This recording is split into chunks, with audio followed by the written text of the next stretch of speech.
Story 1. Someone told me that when they are unsure of whether to say something that might be contentious, they ask themselves three questions. 1. Does it need to be said? Does it need to be said by me? Does it need to be said by me right now? This has helped me keep my mouth shut at times. Story 2. You were doing great from a random man on the bus while I was struggling to manage severe postpartum depression. That was 19 years ago, but it still feels like yesterday. Story 3. No one said it to me, but the 12th doctor once said, laugh hard, run fast, be kind. That really stuck with me. Story 4. Many people are specialists. You, however, are a generalist. She was absolutely right. I was and still am interested in nearly everything, which makes me a real asset on trivia night. Story 5.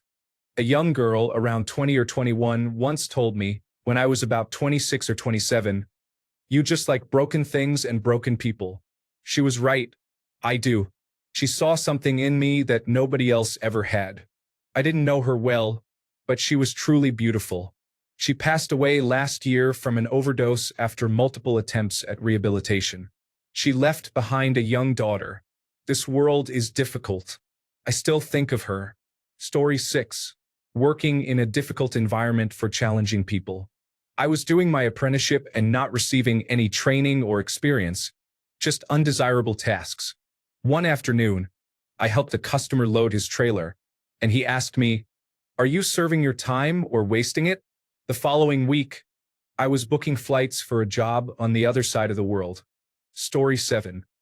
My mother held me in front of the mirror as I cried, telling me how foolish and pathetic I looked, among countless other things she said to me. Story 8.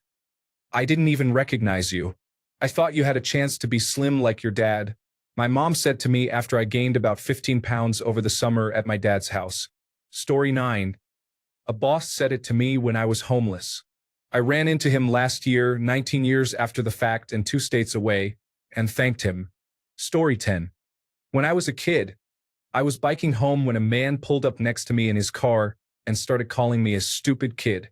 I had no idea why. I wasn't near his car at all at that moment and wasn't causing any trouble. That was the day I realized adults could be just as childish as children.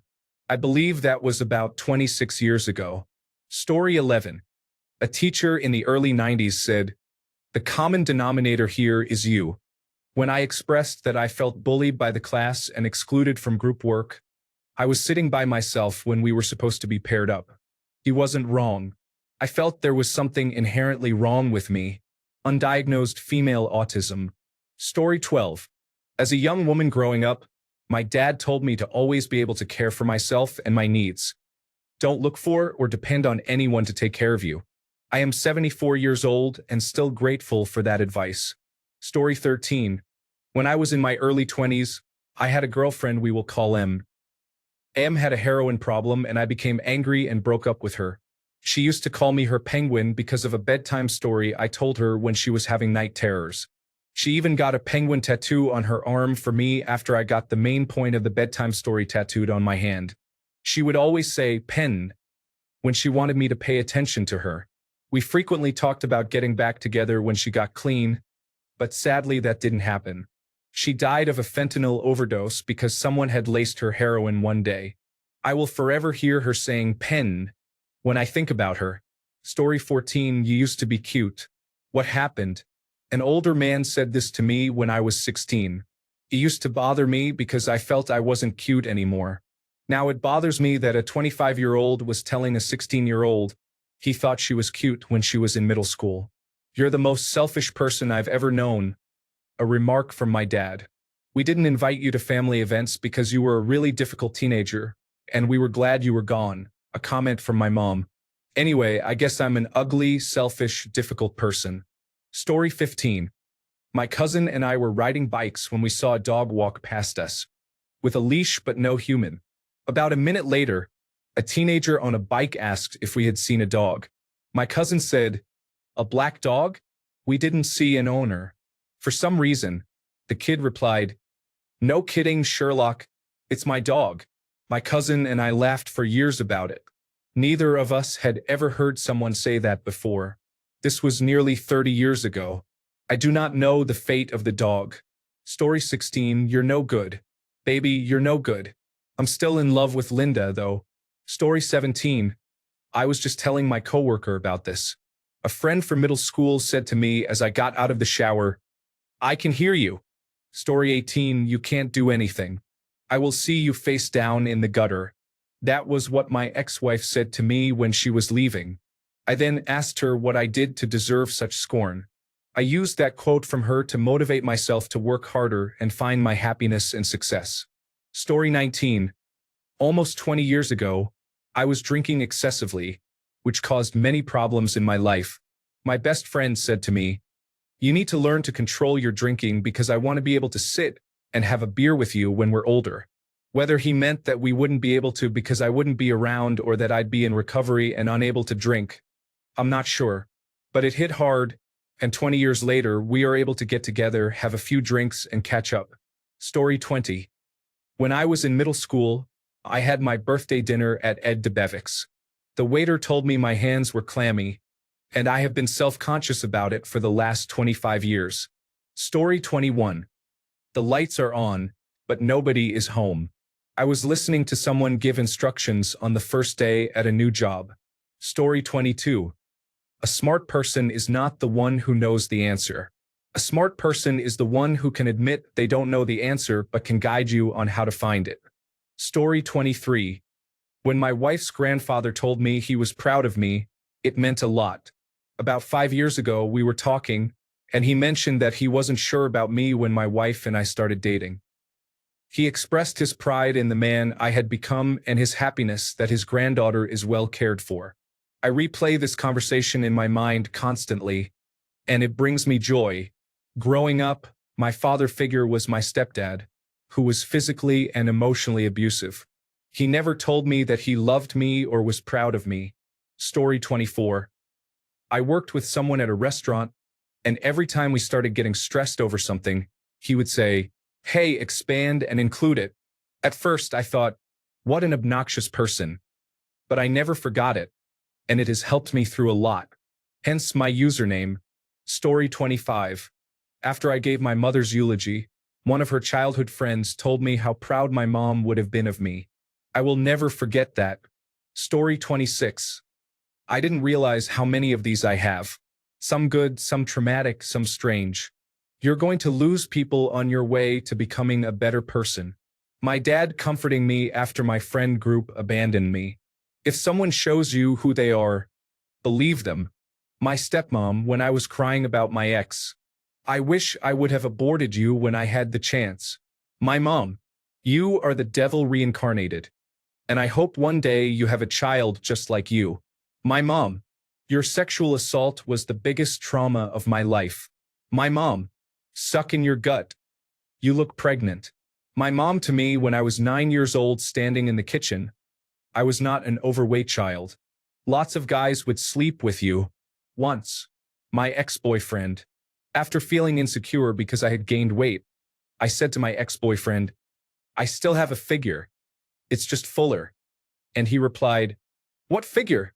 Do you want a piece of gum? A coworker when I had forgotten to brush my teeth. Vape through it. An old friend. There's no such thing as too much nose highlight. An old friend. You're a big-nosed person. A girl from middle school when I wouldn't let her copy my homework. I literally do not even have a big nose. Are you on drugs? My former boss when I fell asleep during a meeting. I have narcolepsy. When you feel tired, just walk it off. My former boss. I have narcolepsy. Story 27. Once upon a time, there was a person who told me he knew I would be famous for something someday. That was around 2010. There's a complicated story about that, but don't worry. It boils down to nothing. I'm definitely not famous, even to this day. It just makes me wonder if it was one of those cheap compliments someone gives to make themselves feel better. Like a charitable act. That wouldn't surprise me. Not that he would ever say anything malicious to me. I was just more pitiable at the time. Story 28. In the mid-1990s, I was called on in math class. I gave my answer, and the teacher told me I should start practicing asking people if they would like fries with that. Overall, I am reasonably successful, and since she has passed away, it all worked out. Story 29. About 25 years ago, when I was 35, an older man who was about 65 said to me, "This isn't a trial run. We only get one life." Story 30. 7th grade. "Get out of my way, you fat person." I was dumbfounded. He was upset about something and didn't like that I was walking down the hallway. He grew up and is still a loser. Story 31. I was visiting my boyfriend in my early 20s at his parents' garage because he was rather immature. I brought him cigarettes and energy drinks that I had purchased myself.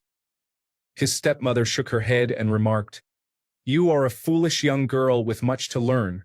At the time, I thought her comment was rude, but now that I'm probably around the same age as she was, I realize she was right. Story 32. My adopted uncle said, "God gave you a brain for a reason."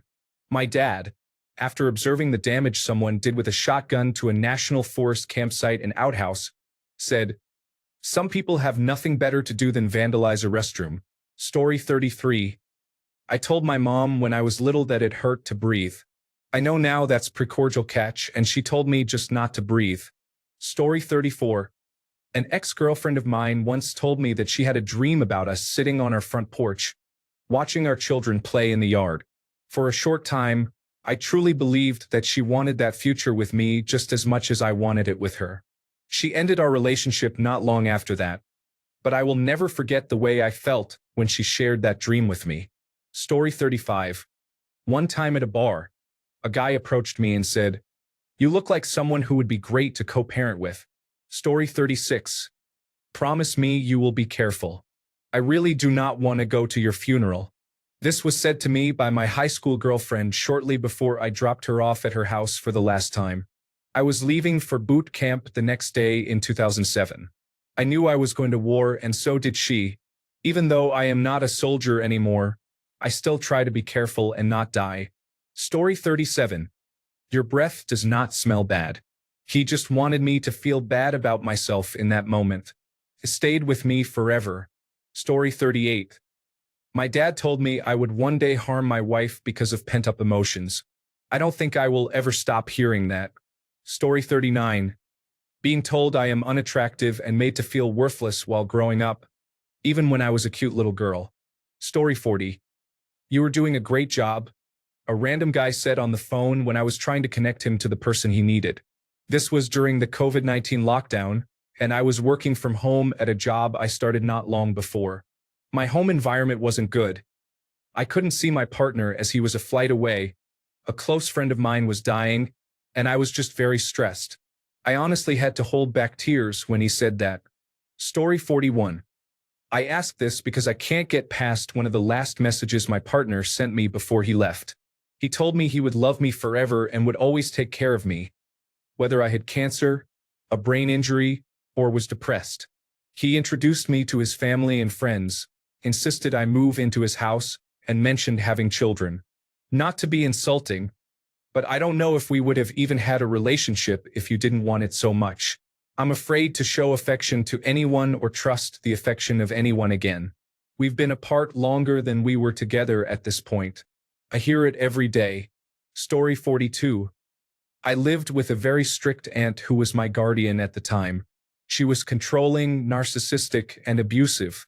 The type who would physically harm you if you didn't answer her questions correctly. One day, my cousins and I wanted to go to town for ice cream, so my older cousin asked my aunt for permission. Of course, the strict aunt wanted to know who was going, as 5 of us cousins planned to go. She replied, "Jade can't go. She's a student but not an honor student." As a result, I had to stay behind and continue memorizing the periodic table of elements and other academic subjects. I will never forget how sad I felt that day. Story 43. The happiest, nicest girl in my high school casually said, "Have a good life," and waved me off one day. It was the last time I ever saw her. I still think about it almost 20 years later. Story 44.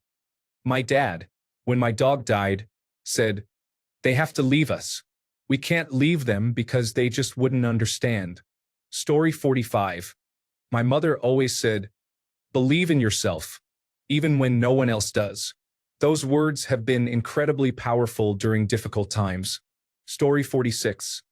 Someone at school once told me that when I drank the last bit of a shared soda can, it would mostly be spit. I am 49 now and still can't share someone's drink. It's a bit strange, I know. Story 47. One day, you will look back on this experience and wish you had handled it differently. It was about a girl who kept kissing me when I was 3 and she was 2. She was my babysitter's niece. The kissing stopped when I was 5 because I just wasn't interested in girls at that age. We met again in high school and the kissing started again. It was much nicer this time. Story 48. My grandma's last words to me: I love you. Story 49. I heard this in Mob Psycho lyrics. If your life is ordinary, it's okay. And it changed my perspective on life. Story 50. People do not get paid for what they know. They get paid for what they do with what they know. Education alone is never enough. Story 51. You have 2 ears and 1 mouth for a reason. Your breathing controls your response. I attribute much of my success to listening skills and the ability to use breath control during stressful situations. Story 52. Why don't you just do it? A person said this to me 13 years ago while I was a painter, a job I hated. I quit my job within a week and took control of my life. Whenever a new idea comes to mind, I remember that conversation. Story 53. You lay there like a wet bologna sandwich, a consequence of my children's father, who had just finished abusing and forcing himself on me. Story 54. You look good in earth tones. It was one of the first and only compliments I had ever received from someone who had no reason to compliment me. It was in high school over 20 years ago. Story 55. Stop blaming everyone for your mistakes. Have you asked yourself why you are your own worst enemy? Older brother when confronting me about my heavy drinking and opioid use. Story 56. You don't have to worry about having a family. Your sister gave us grandkids. You can visit them whenever you want. Mom said that to me an hour after I broke up with my last girlfriend. Story 57. At 16, the doctor told me I had a slim chance of not getting diabetes by 35. Now I am 55, and my A1C is consistently less than 5. Story 58. As an overweight older woman, I will never forget my male cousin telling me that he remembers how attractive I was in high school. Story 59. Friends were trying to convince me, who was then very scared of horses, to try a trail ride. You can ride Gypsy your first time. I've had her for 15 years. I decided to give it a try rather than regret it. I ended up enjoying riding and have been riding for 5 years now. Gypsy passed away around 6 months later. Story 60. I do not look at people. I analyze them. She did not like me at all and meant it as an insult, but she was right. In fact, I still do. Story 61. Not so much what someone said, but something I heard. It's referring to people with children. You only get to do this once. One day, you will not be their hero anymore. One day, they will not want to be with you. So make the most of it while you can. Because you only get one shot at this. Changed everything for me. Thanks a bunch for sticking around till the end of the video. Remember to subscribe, and until next time, stay awesome and goodbye.